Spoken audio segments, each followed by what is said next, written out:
I believe there's a need for people to step up and meet the spiritual and the physical needs of the people in our community. Hope to feel your presence, and I could just stay right where I am and hope to feel. So Jesus had just found out that his cousin had been brutally murdered at the hands of Herod, which it would have been perfectly acceptable for Jesus to say, "Look, please step aside, I need some time to heal."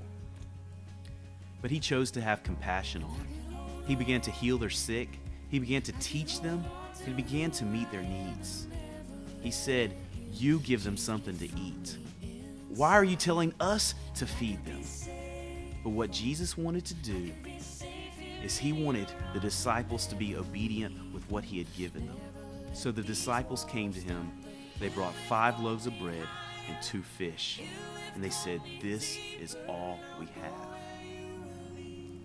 The phrase Jesus said was, "You go feed them." And when it was all said and done, there was a plethora of leftovers, 12 basketfuls to be complete. Now, I believe that God wants to do something big and great in Ware County. And like the 5,000, I believe there are physical and spiritual needs that need to be taking place in our community. The church's purpose is to multiply. We know through the Great Commission that our job is to tell people about Jesus.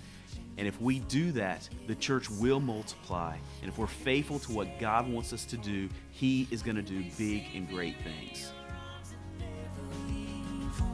Never